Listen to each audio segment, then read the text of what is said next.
दोस्तों आपके कई कमेंट थे कि सर कम खर्च में हम किस तरह से जो है पोल्ट्री शेड बनवाएं। तो अभी आप मेरे पीछे देखेंगे ये है कच्चा पोल्ट्री शेड। इसमें आपको फ़ैन की ज़रूरत नहीं पड़ती, ठंडी हो या फिर गर्मी हो, टेम्परेचर जो है इस तरह के फार्म जो होते हैं वो टेम्परेचर को मेंटेन रखते हैं। तो हमारे साथ में है बहुत ही अच्छे फार्मर और कई साल से जो है अपना ये पोल्ट्री फार्म चला रहे हैं, कंपनी से करते हैं। इनसे बात करेंगे किस कंपनी से जो है अपना फार्म चला रहे हैं, कितने साल से चला रहे हैं और इस तरह से जो है जो शेड होते हैं, पोल्ट्री शेड होते हैं, उनको बनवाने में कितना खर्चा आता है। तो जो फार्मर जो है अपना फार्म बनवाना चाह रहे हैं कम खर्च में, वो इस तरह से फार्म बनवा सकते हैं। सर अपना नाम बता दीजिए पहले। संतराम। संतराम। एड्रेस यहाँ का क्या है? मझुआ सुमाल श्रावस्ती। कितने साल से कर रहे हैं फार्मिंग? 10 साल से। 10 साल हो गए जी।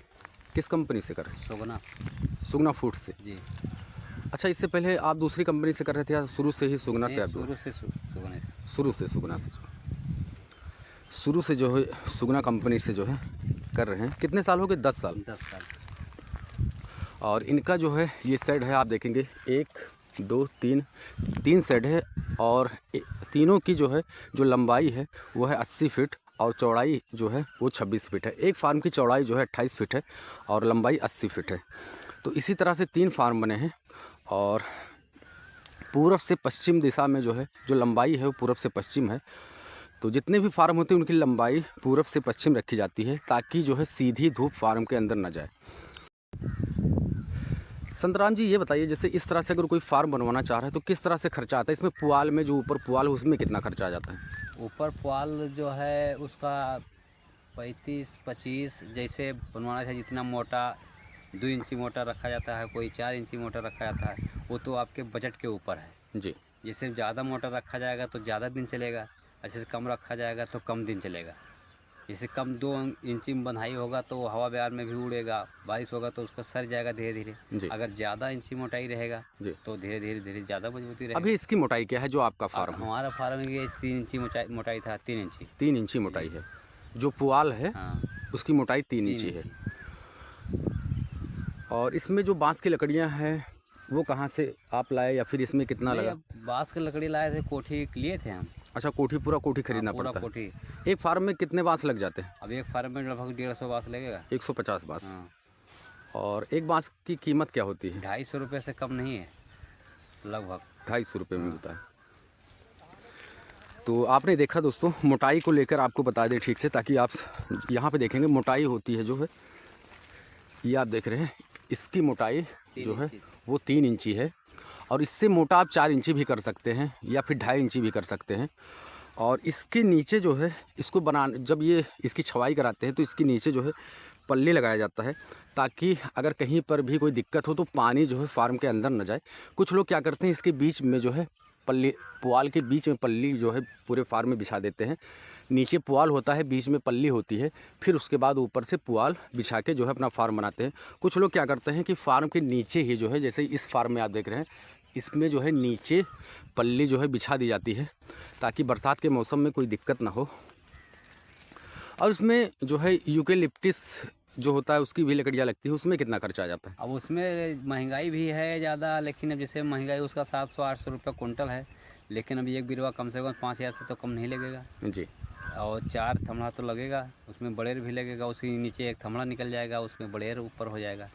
अच्छा, पल्ली लगता है, कील लगता है, हाँ। रस्सी भी लगता है। हाँ, सब तो लगता उसमें कितना खर्चा आ जाता है? और उसमें मान के चलो कि 16 से 17 किलो या 15 किलो कील लगभग लगेगा जी। एक फार्म में। जी। और रस्सी भी लगेगा करीब 1000-1200 का।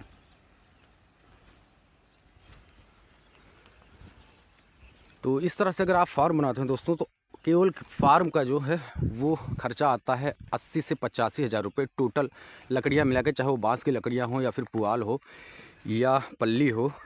जाली इसमें ऐड नहीं है, ना ड्रिंकर फीडर ऐड है, क्योंकि इसे आपको जो है अलग से लेना पड़ता है। और साइड में पल्ली भी नहीं ऐड है। साइड में जैसे पल्ली बंधी, पल्ली भी नहीं। अच्छा, साइड में पल्ली भी लेना पड़ेगा। हाँ।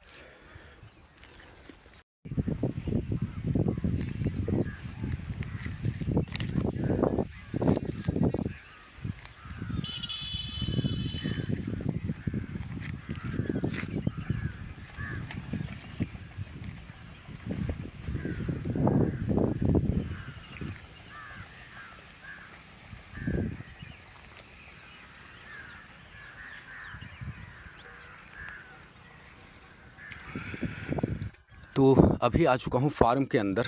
यहाँ पे देखेंगे पानी का टैंक जो है फार्म के अंदर लगा है। इससे ये फ़ायदा होता है कि धूप इस पे नहीं पड़ती और पानी जो है ठंडा रहता है।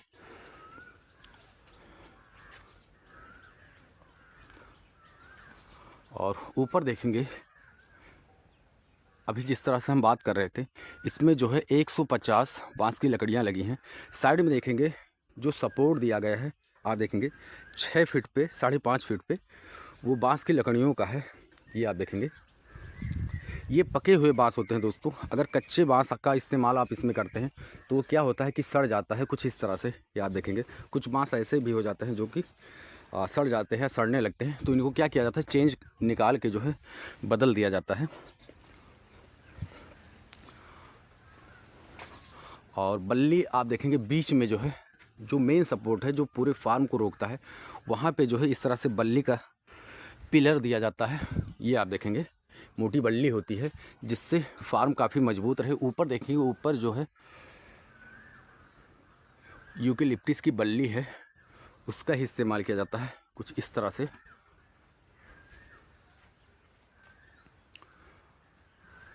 और ये आप देख रहे हैं कैंची नुमा जो बांस का सपोर्ट लगा हुआ है। ये क्या करता है, अगर तेज़ हवाएं चलती हैं तो फार्म को जो है डैमेज होने से यही जो है रोकता है। तो कुछ इस तरह से जो है आप भी फार्म बनवा सकते हैं कम खर्चे में। और अभी जो है गर्मी का मौसम है लेकिन फार्म के अंदर जो ठंडा है और हवाएं भी चल रही हैं। फार्म के अंदर जो है अच्छे से हवा भी आ रही है। लंबाई देखेंगे तो 5.5 फीट है साइड में जो है। अगर कच्चा शेड है तो इसमें 5 से 5.5 फीट ही साइड में खुला रखा जाता है।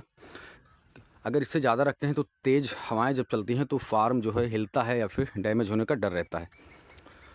और नीचे देखेंगे, नीचे इस तरह से जो है पूरे फार्म में बुनियाद टाइप का दिया गया है ताकि बाहर से कोई भी जानवर या फिर जो जाली लगती है वो भी इसमें लगाया जा सके और कोई जानवर अंदर आ भी ना सके। अगर ये नहीं लगाते हैं दोस्तों तो जाली जो है ज़मीन में आपको कट जाएगा, दबा के रखना पड़ता है, जिससे क्या होता है कि जाली आपका 2 ही साल में या 1 साल में जो है सड़ जाती है। तो इस तरह से अगर आप पिलर साइड में ईंट का या फिर सीमेंट का जो है बुनियाद दे देते हैं पतला सा, तो उसमें आप जाली भी लगा सकते हैं। बांस की लकड़ियां हैं यहाँ पे देखेंगे इस तरह से, बांस की लकड़ियों को भी इसमें जो है एडजस्ट कर सकते हैं। और ड्रिंकर फीडर की बात करते हैं। एक ड्रिंकर है या फीडर है, किस तरह से आता है, किस प्राइस में आता है? अब ये डिंकर, ये पूरा सेट, जैसे छोटा ये पानी बड़ा वाला हो गया डिंकर जी और दाने का बड़ा वाला जी दाने का छोटा वाला जी। दाने का पानी वाला, यानी 4 बर्तन करीब आएगा। 1,500 रुपये का बैठेगा लगभग। अच्छा, 1050 रुपये में हाँ, चारों। चारों? हाँ, छोटा वाला 2 जी। पानी का, दाने का, और बड़ा वाला डिंकर दाना पानी। अभी इसमें कितने जो है ड्रिंकर या फिर फीडर हैं? अभी इसमें 40 ठो है। 40? हाँ। 40 ड्रिंकर और 40 फीडर। हाँ और उसमें छोटा वाला भी ऐड होगा। हाँ। तो कितने का हो जाता है अगर टोटल बात करें एक नॉर्मली जैसे? अब जोड़ लिया जाए 40 बर्तन ये है तो अब चारों मिला के 40,000 रुपये लगभग हो, 40,000 42,000 लगभग हो जाएगा। 42,000 जो है बर्तन का। और पाइपें जो हैं यहाँ पे जो पाइप अलग से लाना पड़ेगा जी। और ये पानी का टैंक, मोटर हाँ, सब कुछ जो है